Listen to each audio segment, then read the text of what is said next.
या बातमीचे प्रस्तुतकर्ता आहे आंबे क्लिनिकल लॅबोरेटरी। वरुड शहरात अत्याधुनिक मशीनने सुसज्ज लॅब म्हणजेच आंबे क्लिनिकल लॅब। यांचा पत्ता आहे महात्मा फुले नगर, बंदे हॉस्पिटल समोर, वरुड।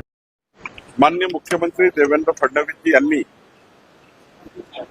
यापूर्वी मंत्रिमंडळाच्या बैठकीमध्ये सर्वच पालकमंत्र्यांना येणाऱ्या अल निनोचा प्रभाव लक्षात घेता त्या स्तरावरच्या उपाययोजना सुचवल्या होत्या। माननीय मुख्यमंत्री यांनी सर्व जिल्हाधिकाऱ्यांशी चर्चा केली होती आणि संपूर्ण प्रशासनाला अलर्ट ठेवण्याकरता माननीय मुख्यमंत्री यांनी बैठक आयोजित केलेली आहे।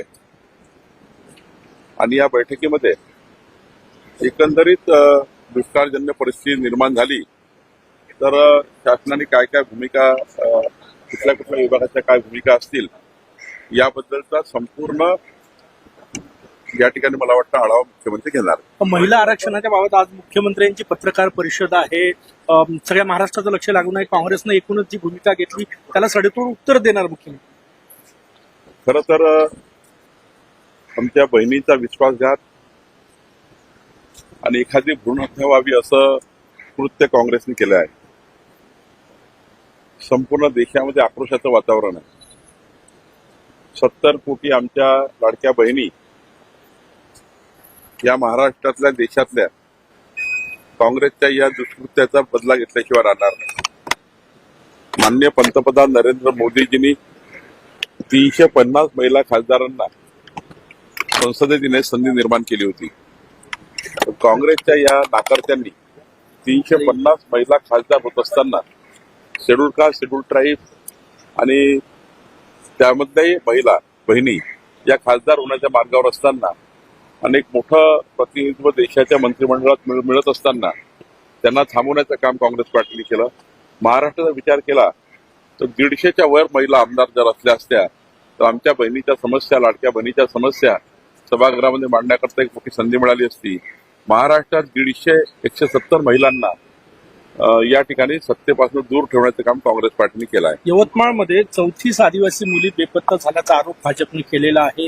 किती गंभीर आहे प्रकरण? नाही, याबद्दलची जी अधिक माहिती गृह खात्याकडे आहे।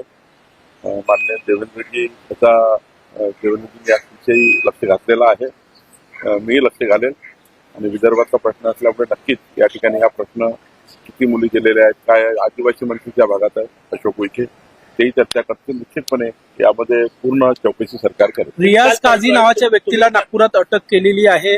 एनजीओच्या आड धर्मविधी करण्यासाठी कंपल्शन केल्याचा आरोप आहे। मानकापूर सरकारने त्याला अटक केली आहे, पोलिसांनी अटक केलेली आहे आणि पोलिसांनी अटक करून अत्यंत कडक कारवाई केलेली आहे।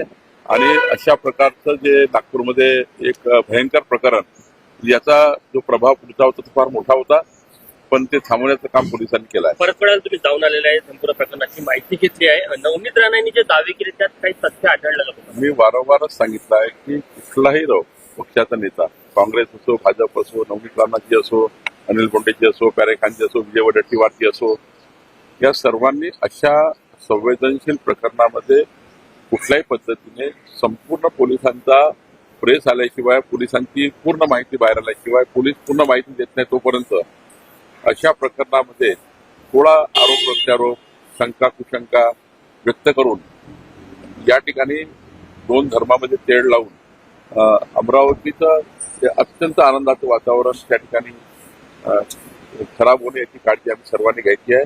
पोलिसांनी प्रेसच्या माध्यमातून सर्व वस्तुस्थिती मांडलेली आहे। जसं जसं आम्ही समोर जाऊ, थांबला नाहीये। आमच्याकडे हार्ड डिस्क आहे, 7 मोबाईल आहे, एक लॅपटॉप आहे, एक आयपॅड आहे। हे सर्व आम्ही फॉरेन्सिकच्या माध्यमातून जेव्हा येईल त्याचा रिपोर्ट अधिक माहिती समोर येईल। त्यामुळं पोलिसांकडूनच त्या ठिकाणी अधिकृत माहिती घेणं हेच महत्वाचं आहे।